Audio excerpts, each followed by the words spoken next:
when we were doing the festival, we started developing it, first of all, with a group of supportive men who have been amazing, which I'll mention at the end of the day. A sort of subcommittee, as it were, or not at all sub. And also, we did quite a lot of what we call think-ins, where men came together in smallish groups and talked about the things that concerned them as men and that they had conflicts about, or issues around, or things they'd been thinking about, or the fact that they were startled because they hadn't thought about it. But the thing that came over and over and over again was the relationship to being a father, or fatherhood, or absent fathers, or fathers who were emotionally unavailable or not there at all, or occasionally very available and wonderful. But that issue came over and over again. And it's interesting because running think-ins for women, as I also do, that rarely comes up. The relationship with the mother, of course, it's important, but it doesn't come as the sort of central issue in the way these think-ins suggested it. So we are very lucky to have David Aaronovitch this morning chairing this particular session.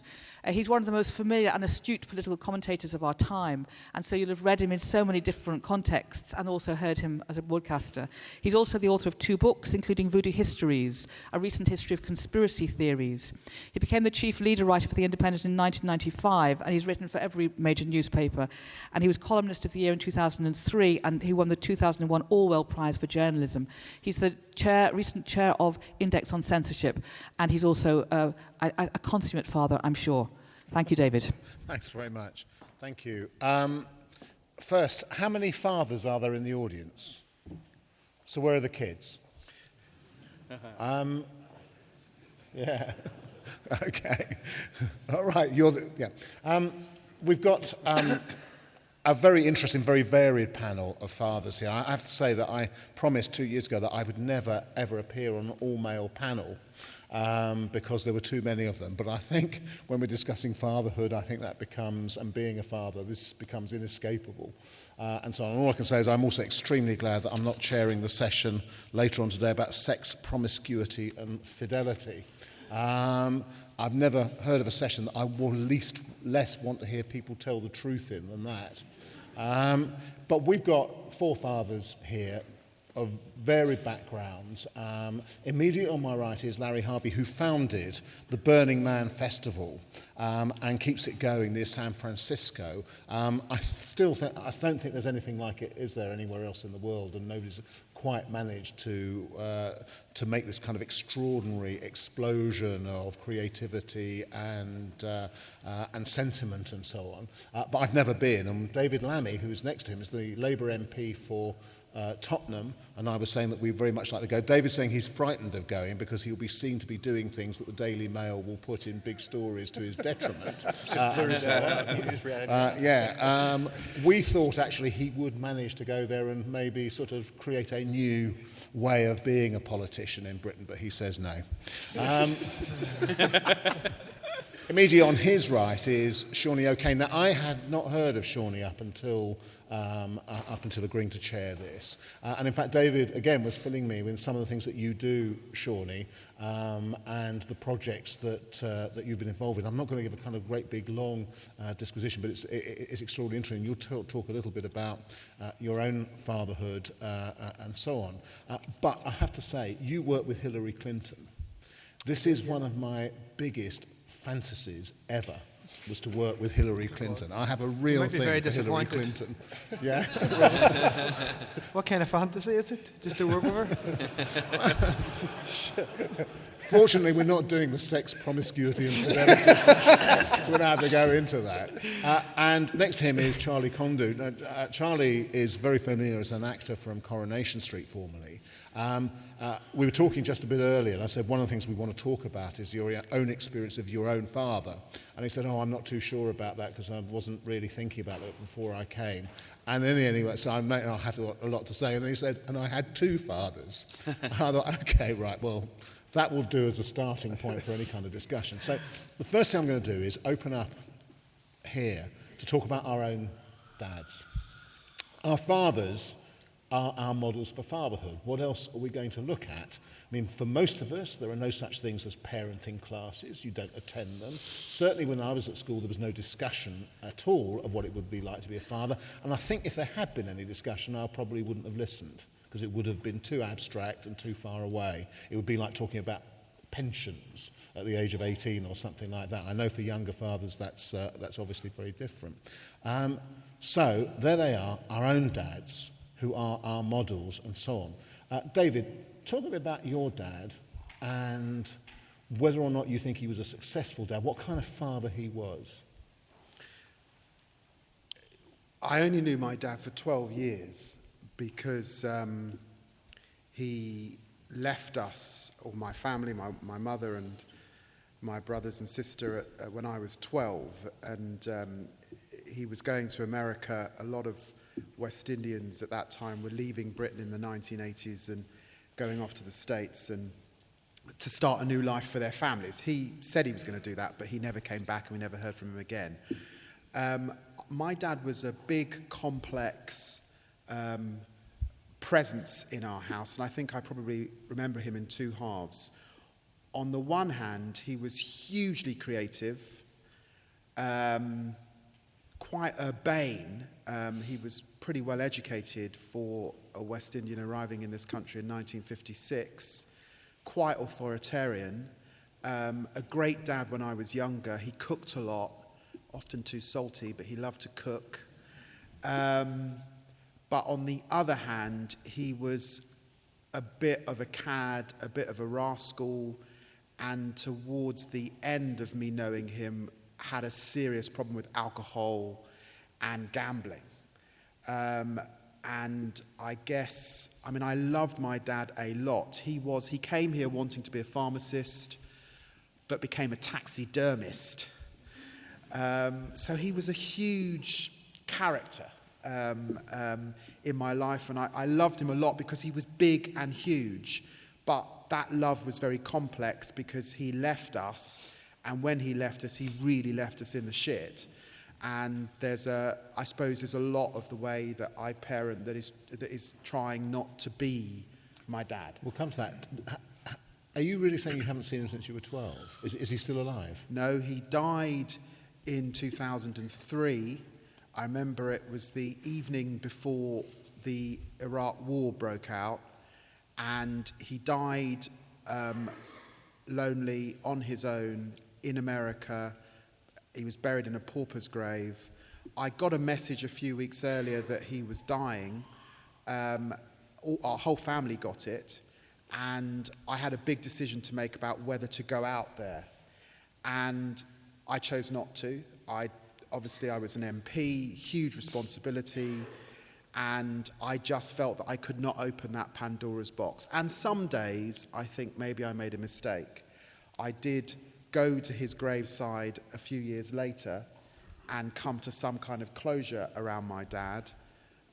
But I think I probably made the right decision for me, which is to look forward, not to look backwards. Did he start another family? Not that I know of, but he was that kind of guy. So,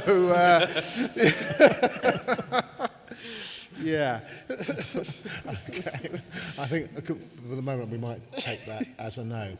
Someone in the audience might say, I'm your brother or sister, very shortly. During the 12 years that he was with you, did you have the feeling that you were part of the centre of his universe, that you really counted, that he really loved you, wanted you?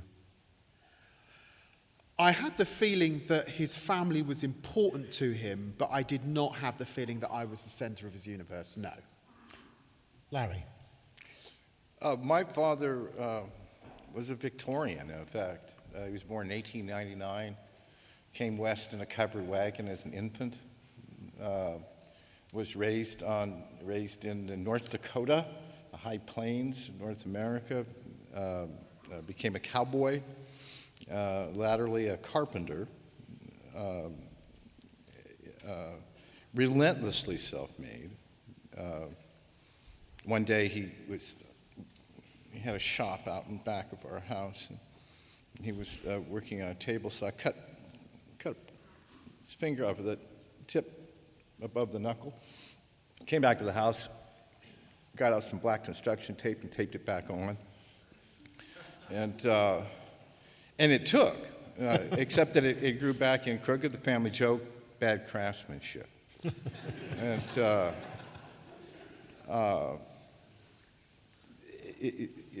so he was much older than my peers' parents were.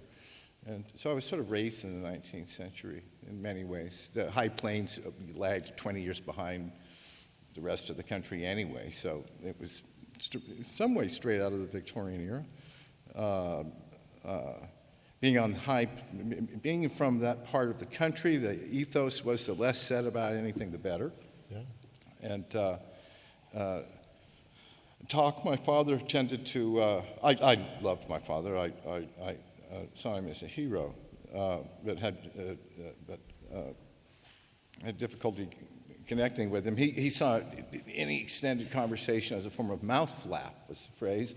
And of course, I'm loquacious. I'm relentlessly talkative, and part of my calling. And so it was only later that I understood his reserve and his inspiring and appalling dignity. That half of that was very self-protective. He'd been abused as a child. Slapped around a good deal, yeah. So did he do slapping in turn? Oh, they did that. It was that generation. Remember, this is the 19th century. But it didn't amount. It had a razor strop that I lived, but these were token punishments. It was the fear that was worse than, it was the insult that was worse than the injury, of course. Yeah. My mother would resort to a willow switch. We lived in the country. They were farmers, too. And but I came to realize over time that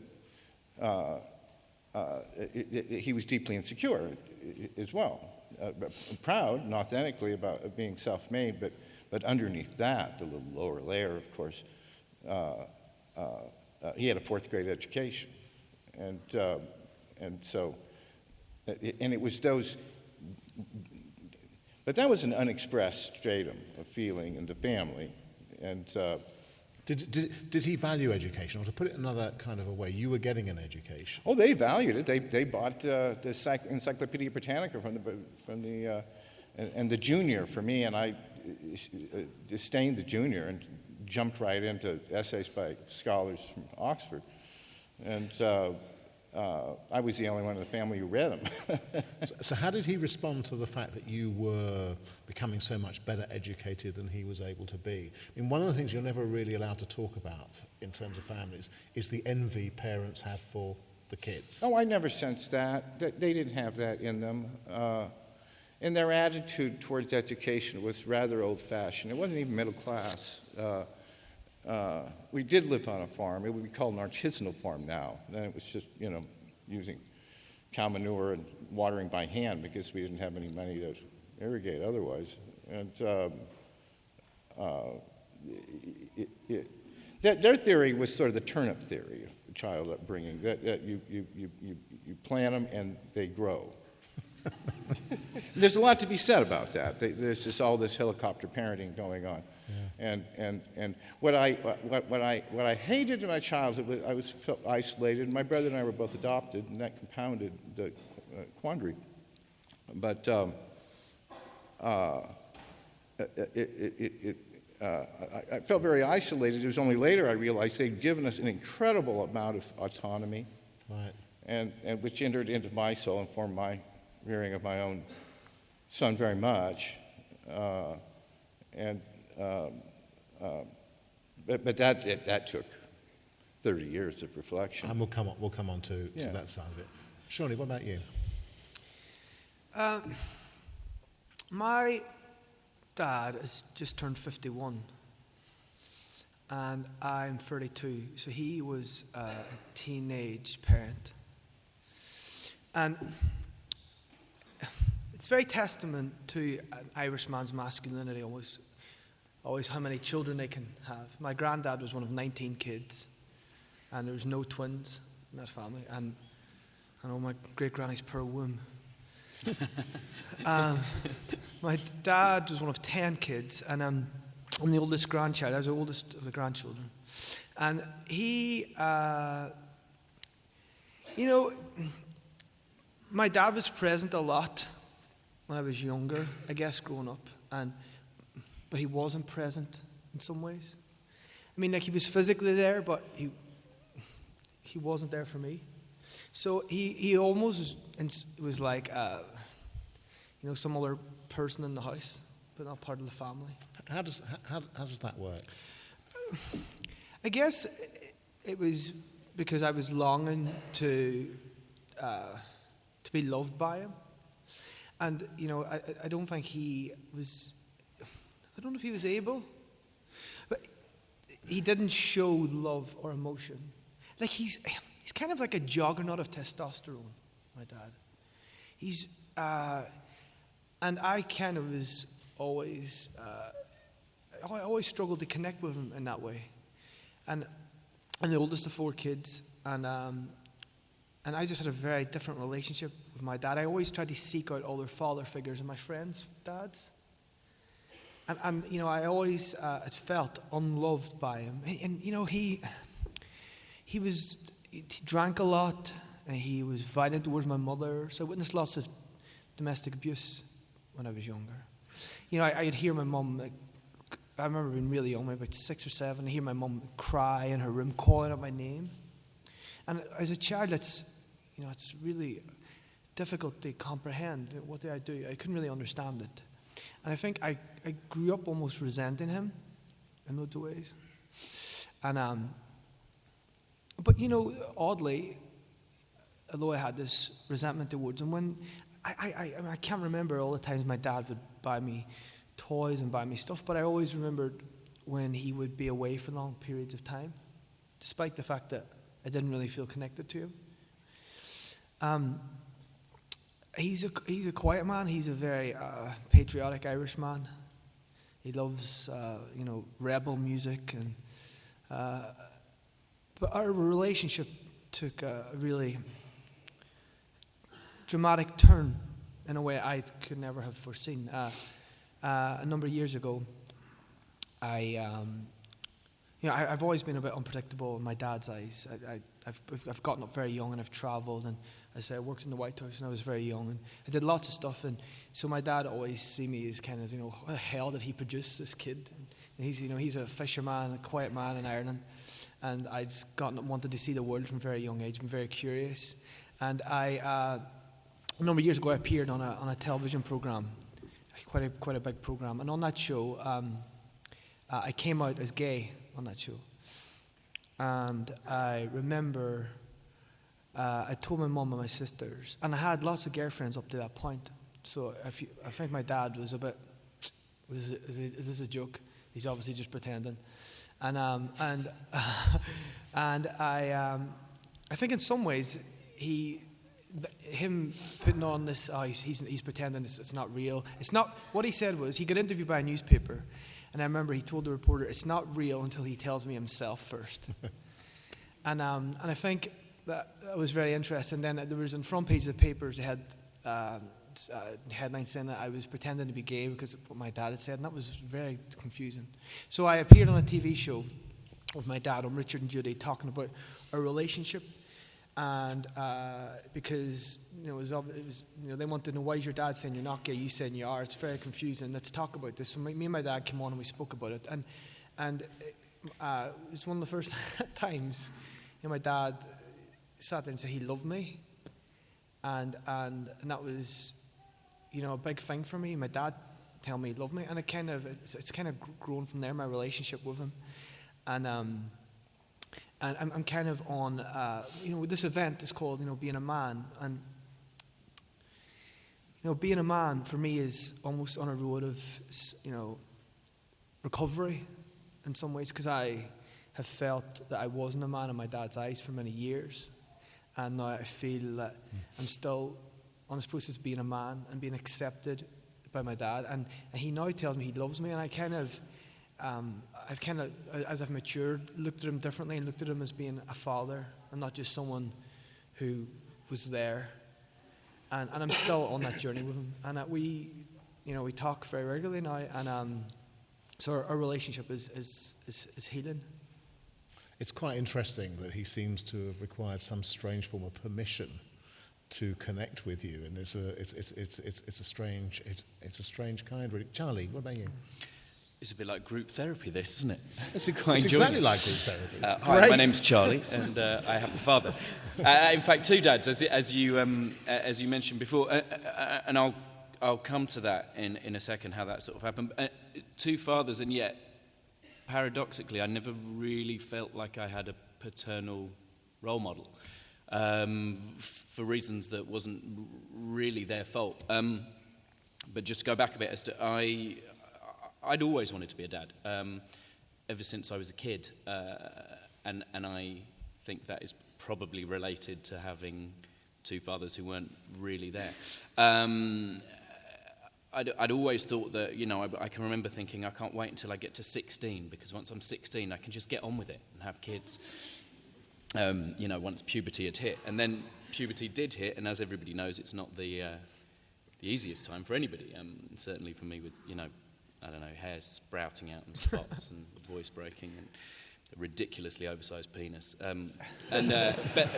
at the same time, thanks. But at the same time as that, I had to deal with my emerging sexuality, the fact that I thought I was going to be the only token gay parent here, but clearly not. So I had all that to deal with, so I realised that it wouldn't be simple for me. Being a dad wasn't going to be as simple as me getting into a relationship with somebody and all of a sudden we became pregnant. That was that. I had 19 kids. So anyway, I ended up having kids with a friend of mine. We co-parent and all the rest of it. And that's because I think that need came from the fact that when I was 6 months old, my dad went to prison. And he went to prison in France. And so my mum moved myself, I was a baby, and my sister, who was 11, down to Brighton so that she could be close to the coast to get across to see him at weekends. And in order to make this work financially for her, she took in a lodger who was just about to start university, who is now my stepfather. So my dad was away in prison for, 5 years or something like that. And my stepdad was 17. So from my point, when my dad came out, I had a relationship with him, but he never came back to the family home. He never lived with us, so I saw him rarely. My stepdad lived with us. Was there any regular arrangement with your real father, or was it just... Not really. I think they tried, but it was one of those every now and again he'd So turn you up never on a really Saturday. knew when he would show up and when he wouldn't? Not really, no. Whereas my stepfather was there living with us and is still with my mother to this day, but he was young. He was a kid. He had no idea. So for me, it always felt like my mum was the one. She was the one that did it all. And I don't know, there's probably a huge amount that, I'm sure a psychotherapist would have a field day talking about there's someone in the audience and having a field day now. Ideas on masculinity. But I can remember feeling very confused as a young man and growing up and thinking, all those things that I thought a dad should teach me, like learning how to shave, those kind of things. I never had anybody that sort of told me that stuff. All that stuff weirdly came from my mum. So I think, going back to how I started, my desire to be a dad was so strong, probably, I guess it's fairly obvious, because I wanted to make sure that I got it right for my kids. That's really interesting. So, and bridges the conversation. But when you're having that imagination about being a dad, what was it you were imagining? What were the pictures in your head? What were the... Well, it is interesting actually, because I used to fantasize about it a lot. And in fact, I wrote a column about being a father in The Guardian for a long time. And the first piece that I wrote, I talked about, as a kid, having a fantasy of lifting my child out of the back of a car when they're asleep and gently picking him up. It was always a boy, even though my firstborn was a girl. It was always a boy. So it was picking him you? up. It was me. Yeah. Obviously, and carrying him very quietly upstairs and feeling his breath on my neck and putting him gently into bed and making sure that he was warm and cozy and safe. And I used to think about that all the time. And, it doesn't, it's not rocket science. I know where that came from. But it's interesting for me because that is my truth now. That's what I do. That happens to me a lot. Yeah, so it's, So it was an image of fulfilling care. prophecy. David, how old were you when you made the decision with your partner to have children? What kind of... Take us through your education into fatherhood and your imagination of your own. I think probably I wanted to become a father, in my 20s, into my 30s, but I was terrified of becoming a father, really terrified. Really? Because I was very conscious I had no real role models of what being a father was like. Not real ones. I mean, I had proxy men in my life growing up who took on that role, teachers, youth workers, uncles. I had an older brother, but they weren't real because they weren't present. So I was terrified of it. But strangely, it turns out that the fact that I was plunged into being a member of Parliament aged 27, and I took on... Oh, you were plunged, were you? Well, I plunged. I plunged, maybe foolishly. I plunged into being a member of Parliament aged 27 and taking on probably, one of Britain's toughest constituencies meant that I sort of realised in my early 30s that I had friends getting married, becoming dads, and saying, "Oh my God, your life changed, the responsibility." But I was doing that on a sort of bigger, grand scale. So actually, by the time I became a dad, somehow it didn't feel as tough as it might have done because I had this other big thing going on. And someone said to me, look, in those early days, I think it was an aunt said to me, look, if you just come home to your wife every day, go out to work, and come home, you'll be, 50% of it's going to be there. And I sort of calmed down with that. But I also was terrified of having boys. When I found out my wife was going to have a boy, that scared the hell out of me. Why? Because I was never one of those kind of, jock, playing, all the sport under the sun, all the girls are dropping out. That was not me. And I was booky, I was a little bit sort of eccentric, and I thought, my God, I'm going to have to do all this stuff. And actually, football became my crutch, because I do like football, not playing it, watching it. And taking my boys to see Spurs became a kind of place that I could navigate from. So the sort of journey into being a dad has not been easy for me. And also, I suppose, just something that Shawnee said chimed with me. My dad was an alcoholic. If you grow up with an alcoholic, there are huge extremes that come into the family home. You do not know what's coming next. There are moments of violence and serious rows. So almost part of becoming a dad for me was wrapped up with screwing up my marriage. And, why do that sort of thing? So it's been a journey to some kind of normality that I'm still on. So part of that is the navigation by opposite. In other words, did you consciously say to yourself, here's things that my dad was like and would do that I'm not going to do, I'm going to do this instead? Or was there an unconscious... Well, I knew that fundamentally that I would never, ever, ever leave my children, ever. That's sort of absolutely firm. I, of course, like probably a lot of fathers in the audience, you find yourself becoming your dad, and I can be quite authoritarian and patrician in places within our family home, but it kind of works because my wife is not like that, so it kind of works for us. In what way are you authoritarian? I'm just quite West Indian.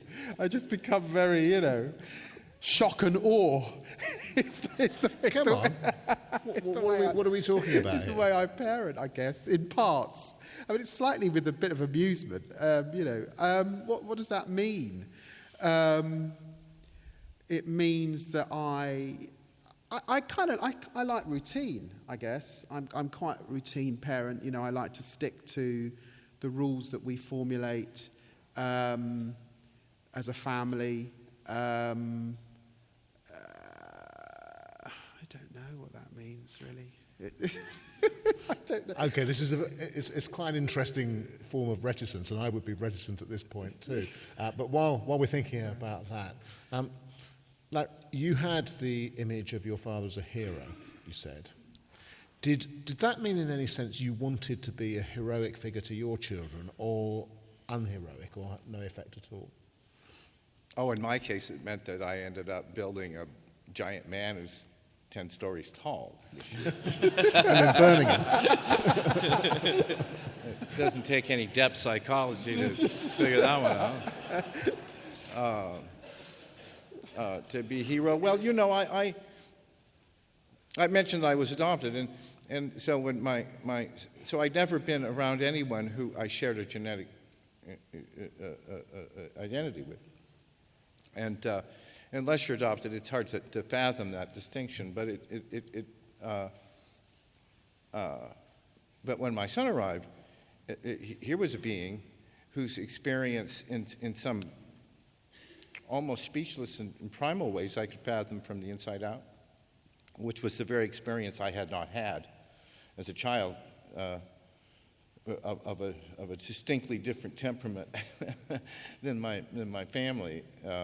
And the other interesting thing about it is, so when he came along, it was just this unconditional reality. It was absolute. It's nothing I could take for granted. It was a miracle to me, and I just saw it as a complete gift. And when you identify with another being to that extent, I mean, more intensely than you would a lover, more intensely than any friend, maybe more so than a mate. Did you feel that right from the beginning? Oh, yes, I had to go to a great debate about what I was going to do about it because I'd known his mother for a month when she got pregnant. And we had not a lot in common. And then I decided, well, I cannot desert him. How could I do that? How could I do that? And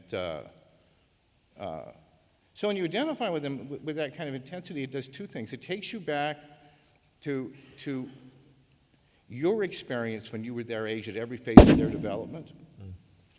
And I recommend it. The hell with altruism.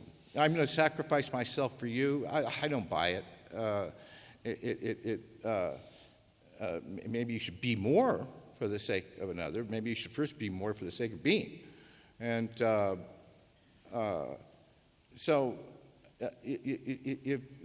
and then what happens is you have to face any incompleted part of your being or work toward a self that didn't get done the first time around.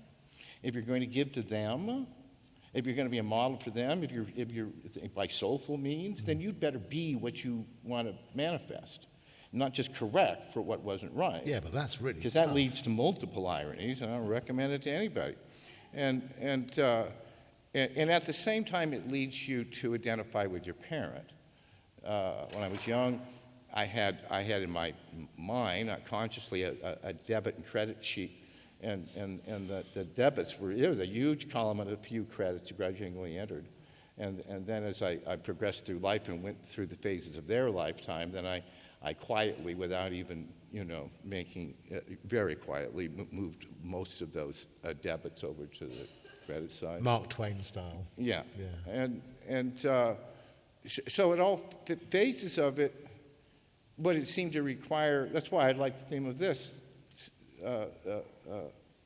series. It required that I find a way to be by interrogating my own primal experience and reflecting on that of the generation of the parents who raised me. Shawnee, you must have been quite a young dad yourself. Yeah, 20s. My son's 4.5 now. Would you like to know how that happened? Yeah, I really would, actually. But everybody... I hardly like to ask, but yeah, I would. I haven't shared this experience with such a huge number of people before.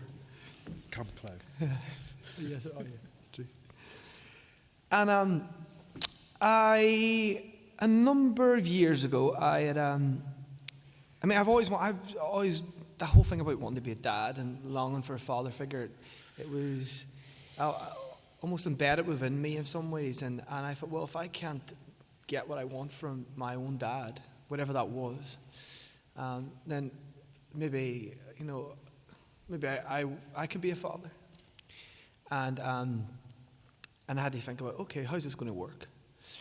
And a number of years ago, I watched a show it was on BBC, and it was about couples, sexual couples and lesbian couples and single women who couldn't have children for a variety of different reasons. And I was really drawn into it. And at the very end, it said, if you're interested in maybe co-parenting, there's a website you can contact and, leave up a message and a profile and all that. And I don't know, maybe I had some kind of narcissistic messiah complex thing going on, thinking, I want to save, I want to save a lesbian couple and I want to give them a gift of life. Part of it was, I see kids all the time, I did then, and where, who are come into this world and they're not loved and they're not nurtured. And I thought it was really sad that the people out there who genuinely just want to love children and they can't. And why should they be denied that right? And I put a message up on a website. It's called Rainbow Families or something at the time. And I remember it was a Saturday. I put up a profile and put up a little bit about myself and said, I was interested to at least discuss this option. And I remember on the Tuesday, there was hundreds of responses. And the thing was, because the show went out online as well, so there was lots of people internationally that, and I just said, gee, so many people want kids. And so I remember reading through some of the responses, and one resonated with me. It was a lesbian couple from Zimbabwe. And I had a real affiliation with African culture. I had one of my best friends is Nigerian. I lived with a Nigerian family for a number of years in Liverpool. And I liked this. I liked them. One was a sign language teacher, and one was a nurse. And I thought, okay, this could work. So he sent some emails back and forth. And then I was on Big Brother for my sins, and that took up a real chaotic year of my life, and I didn't really think about the whole being a dad thing, co-parenting, and whatever. And then I started revisiting that many months after, and I was quite naive actually. I went into this thinking, I'm going to be a dad, and we're going to be like happy families, and they had another agenda. They wanted a sperm donor. They wanted someone to give them the stuff and piss off. And that's it. Maybe you might send a card when he's 18. And I had this romanticized vision of being a dad. Do everything that my dad didn't do with me. And I was really naive. I went to this. We didn't really talk much about the legalities of it, and there was a real grey area that still currently exists in the law, that where if you have a child in the confines of your own home and you do it, artificially or whatever, and the other parent decides you're not getting to see this child, that's still a really grey area that the law hasn't really dealt with yet. Because I've experienced it myself, and we for the first time we met, what I was told, we built up a relationship. I moved to London by that stage, so we'd built up in about 3 or 4 months of speaking. I came to London. I said, okay, let's do this. We've bought a home insemination kit. There is a Zimbabwean lesbian couple, and I said, okay, let's do it. And they go, 80% of the time it won't work. And I go, okay. So he said, so the reality is we'll probably have to do this a couple of times, and then we'll get to know one another, and that way we'll work out, well, this isn't right or not. So I go, okay.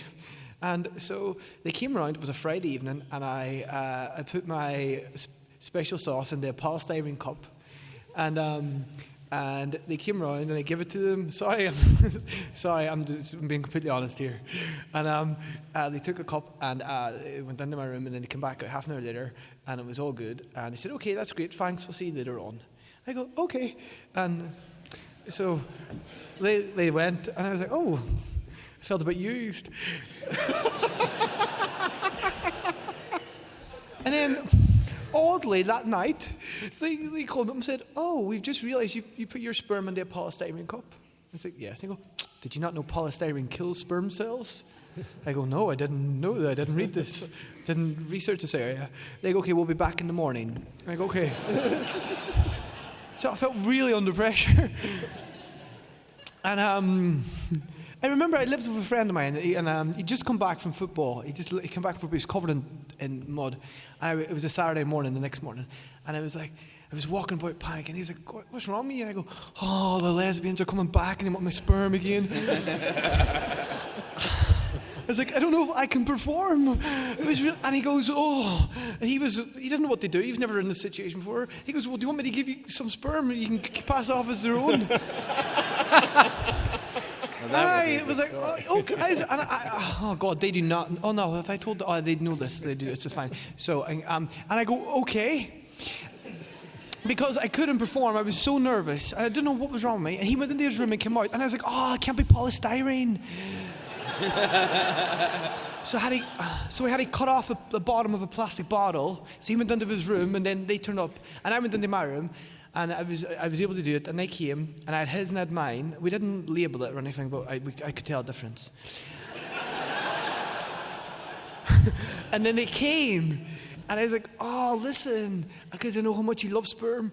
Here's mine, and here's my friend's as a backup in case you need it. And they were like, okay. And so they went into the room, and they did their thing. And then they came out, and they were like, okay, thank you. Okay, so we'll try this next month. And blah, blah. I go, okay, that's fine. And then 2 weeks later, she called me up, and she was fucking pregnant. So then I was in this conundrum. Oh, my God, whose sperm did they use? Luckily, they threw my friend's sperm away that morning. And so it was mine. So I knew it was mine. And I had to then, cope with the fact, oh my God, I'm going to be a dad, and this is happening all too fast. And then they moved and went to Manchester. So I did not see that coming. So I had to put up with a whole, what was the question? What was it you asked me? It's lost in the mist of antiquity. I have to say, though, that you've actually raised, by the way, by this very kind of relatively unique experience, actually a very interesting question, which is a bigger question about fatherhood, which is about whether or not very many fathers, not in your case, but very many fathers, essentially become the sperm donors for their wives' or partners' children. Absolutely. Which is, because you quite often hear the kind of discussion, which is essentially, firstly, whether a man is commitment phobic, and then secondly, whether or not he will be the father of somebody's children, and so on. And you raise it in a very kind of particular way. Charlie, coming back to you, you had the fantasy at the age of 16, in fact, even earlier, of wanting to be a dad. Then you had the reality. Mm-hmm. How did the two things mesh together?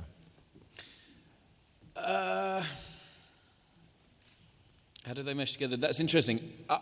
Did they mesh together at all? Yes, in a lot of ways they did, and in other ways not at all. I mean, what I found most interesting, yes, I have those those moments that I had dreamed of, the kind of, yesterday I was sat reading the kids a story, and they were both sitting on my knee and both cuddling, and it was lovely and wonderful. And they were the kind of things I used to think about.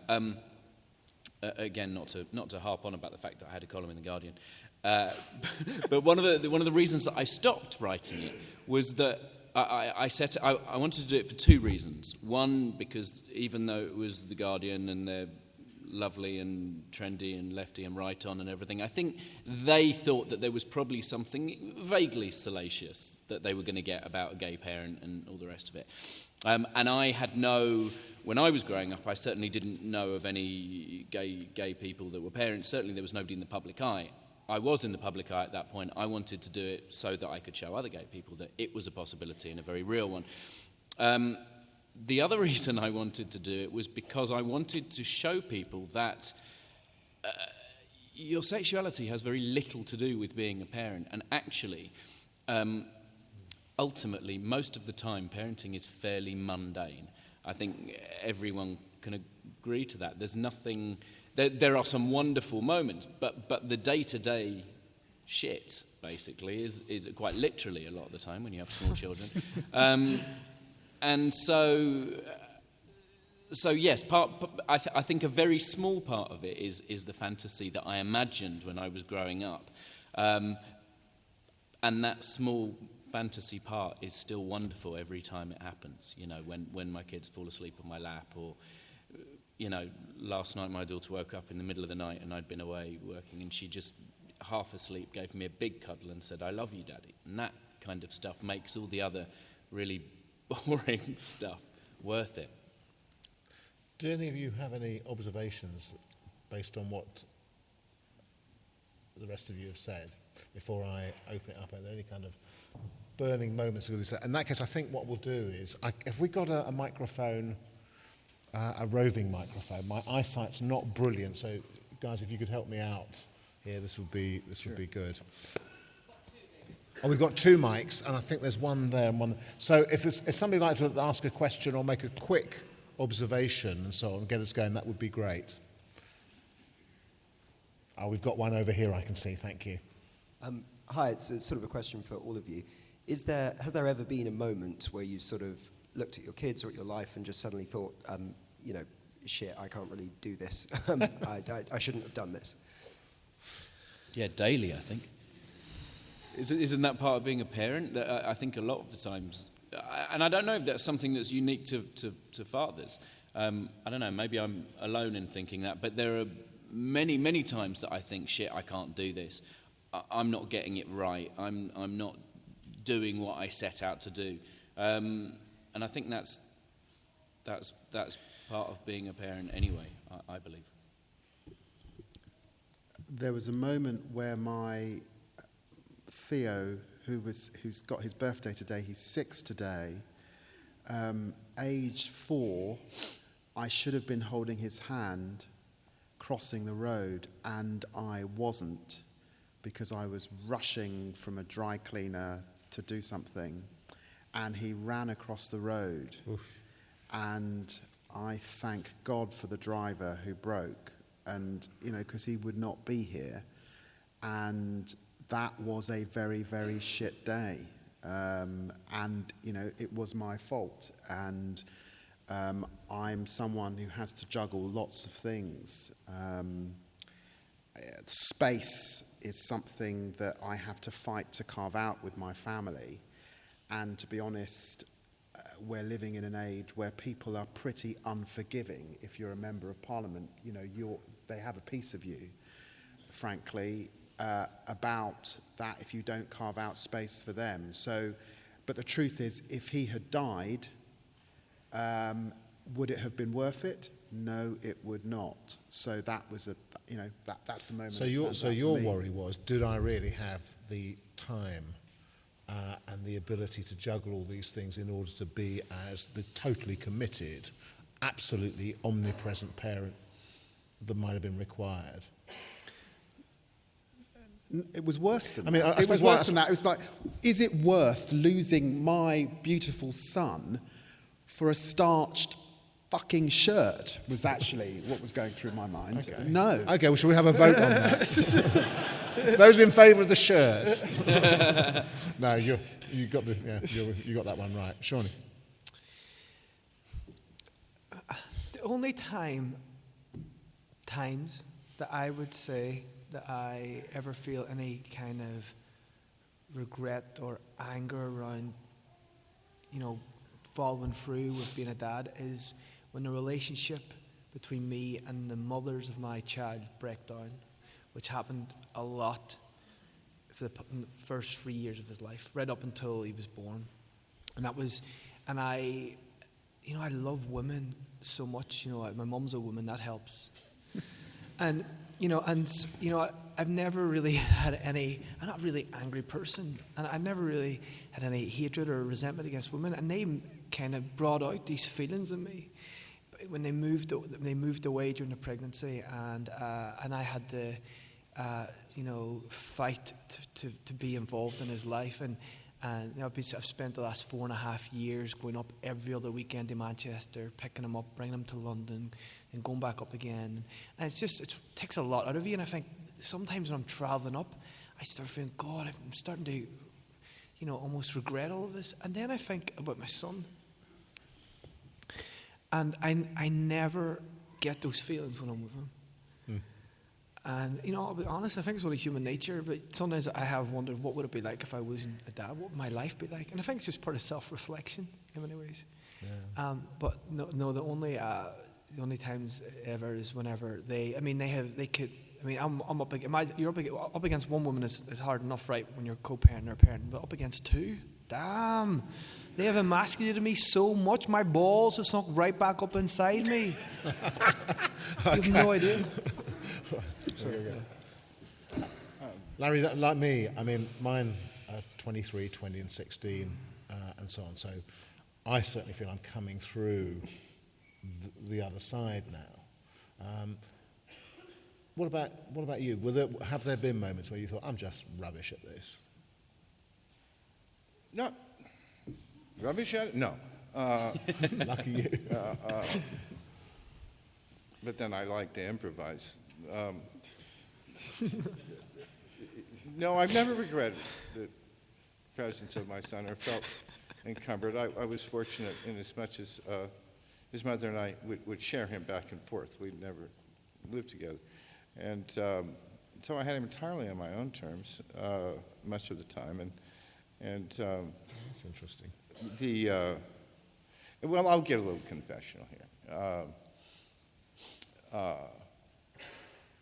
When I was, of course, I had to go through, with my son, I had to go through the adolescent years, and which could be quite exasperating, and I'm sure I've done many things to astonish his soul as well. But when I was well into puberty, I suppose I'd go to the old man beyond his endurance. And principally, I think, because the only way to make immediate emotional contact with him was to provoke his anger. Yeah. And that's not unknown. And he said to me, when we adopted you boys, we thought we were giving you a good home, and I now realize it was the greatest mistake of my life. And so I went to another room in the house and cried for about 3 hours. And when I stopped, I vowed that I would never be made to cry like that again, and couldn't cry for another 15 years, 20 years. And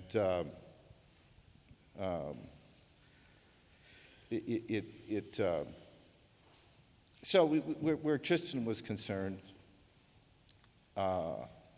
you see, that was, any parent might say that, and it would be obviously hurtful, but it was the adopted part, that they had always said that we chose you. That makes you more ours. Wanted, yeah. Right, though we never quite believed it. Yeah. My brother and I had a brother presumably who was adopted. Presumably you're also aware somewhere of the other parents or the other parent? Oh, I wasn't. My brother tracked down his family.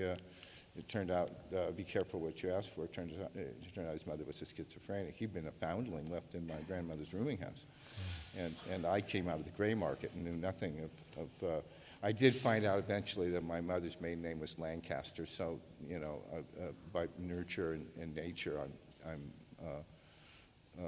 sort of an Anglophile. Yeah. I would just answer your question. I have 3 daughters and so on, and there have been many moments when I thought I'm uniquely badly qualified to bring up daughters.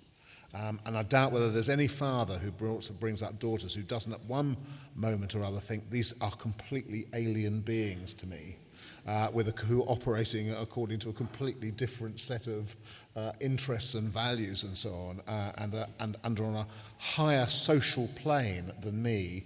Essentially, I think that girls get to maturity at the age of 16 that men don't achieve until their mid-40s. Social maturity, and it's absolutely terrifying. So I often thought inadequate myself. Do we have another question? We have lots, actually. So if somebody with the microphone would like to choose a question for me. Thanks. Hello. Hi there. Hello, Charlie. We went to school together. Hey, I can't see you. I'm sorry. Yeah, you were in Ben's year. I'll say hello later. Hello, how you doing? Anyway, my question is my dad left early, and I've struggled with the fact that I don't know if I want to be a dad. I'm not currently a dad, but it's on the cards. And it's interesting because I was wondering from the panel whether they've always wanted to be a dad, a bit like Charlie said, but also other people, other men in the audience, whether it's something that develops or whether it's something that was always there, and what sort of kick-started the desire to be a dad. That's a really good question. I mean, speaking for myself, I don't remember thinking about it very much until my early 30s. I didn't have an attitude towards it. What about you, David? I've got one short response. I mean, as I said, it terrifies me, and it did terrify me. I found that there is a kind of assumption out there that this baby is born and you are in love and adore this baby from day one. And I've got to be really honest, that was not my experience.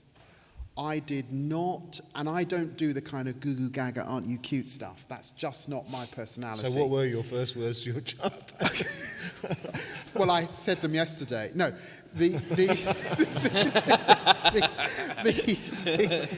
what no one told me is it is the most wonderful love affair. You fall in love, and that love grows over a period of time. And it just comes up and grips you.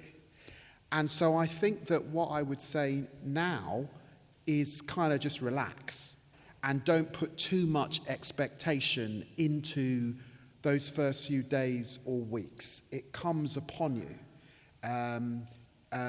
inevitably. And I'm actually about to become a father for the 3rd time. Oh, congratulations. And it's going to be a girl this time. So I've got what I wanted. Can I? Yeah, of course. I've sort of, as I said, improvised my child rearing, but I evolved out of the experience 3 basic rules, which I'd be happy to pass on to any parent of young children. When they ask you to pick them up, always pick them up. When they ask you to look at them, always look at them. They're not going to eat you up. They're not going to attrit your attention or existence. They, in fact, just put yourself out of it. They just want to use you as a mirror. That's all they're asking for. And if you just give yourself fully to that, they'll go off instilled with a new sense of autonomy and authority in their lives. And when they talk, I made this a rule always, whenever I had company, but always when I was with my son. Include them in the conversation. Children may not have a vast knowledge of the world, but they have the advantage of being uncensored. And that's always welcome in any conversation as far as I'm concerned. They will say the most immediate things to you that require, and always speak to what they say. They're little philosophers, after all. They're making the entire world on their own. They're constructing a self. And if you to talk to them is to ultimately end up speaking in poetry and philosophy in the simplest and most direct way, and that's good for anybody's soul. I would never let people talk over him because he had opinions, and as he was treated confidingly in that social way, he delivered them with poise and point. I'd say the same. Sorry, just to be very quick. I know we're running out of time, but I'd say the same thing about if you're frightened about having kids. I mean, I wanted to have kids from a very early age. I still shat myself when it happened. And I think it's true. Was it Khalil Gibran or somebody like that said, your children are not your children? And I think you realize very early on that they are their own people. And I like to think of it like bringing up kids is like a snowball running down a mountain. Because it starts to roll, and it keeps going, and it gets faster and faster and bigger and bigger. And there really is nothing that you can do. And the minute you try and stand in front of it and say stop or whatever, it just keeps going anyway. So your job as a parent, I think, is to just run next to it going, are you okay? Are you okay? Make sure they don't bang into anything, because until they get to the point where they're out there on their own. And I think, a gigantic snowball you've always got to pick up. Shawnee, the last short word belongs to you. Well, I promised I would, I FaceTimed with my son this morning, and I promised that I would play this. Is this okay to play this, Jude? Yeah? I remember I sat down with my mum and dad to tell them I was about to become a dad. And you can imagine, like, what the fuck, how are you going to be a dad? Where's this coming from? And I remember it was Christmas, and it was 3 months after I found out I was about to become a dad, and I sat them down, and I go, Mommy and Dad, I got something to tell you. And they were like, well, what? And I go, I'm going to be a dad. And my mum was like, oh, well, I don't care. She's green, yellow, gold, blue. She's Canadian. We will love her. We will love. Who's the woman you're having the kid with? And I go, well, no. And she goes, oh, and that was it. As long as you're not a Protestant. She made that clear. And I said, well, they're both African lesbians. They did not see that coming. My dad definitely didn't see that coming. Who would? And they were like, oh, wow, this is good. Well, I remember Mum was like, it's going to take us a while to get used to this. We're going to be grandparents. And I remember my dad said absolutely nothing. And I was like, Daddy, okay? And he was like, that's going to be the most expensive wank you've ever had. That's all he said. And he was true. This morning, I FaceTime my son. I get him every other weekend, and I FaceTime him a lot. And he sent me something. His mum sent it to me on WhatsApp yesterday, and I told him today, I said, I'm going to be talking about you in front of a panel of lots of people. He's 4.5. He didn't really get it. And but I want to play this because the question is, because I'm not with him all the time, I always get the question, well, do you ever feel that he's missing out? And I always feel that even though I'm not with him physically every day, I feel that I'm always parenting him, because that's the impact I've had on his life. I'm always there in his life every day. So any dads who are non-resident dads who ever feel a bit insecure that they go long periods without seeing their kids, remember the impact that you've got in your children relationship you develop with them is so special that they're always thinking about it. And I just wanted to play this. Hello, Daddy. I miss you so much. I have a nice time at school, Father. Have a nice time at home. I miss you so much. I love you, Father, every day. And I love you at school. When I'm at school, I love you. And when he's at school, he loves me. Thank you very much. I love him. Perfect.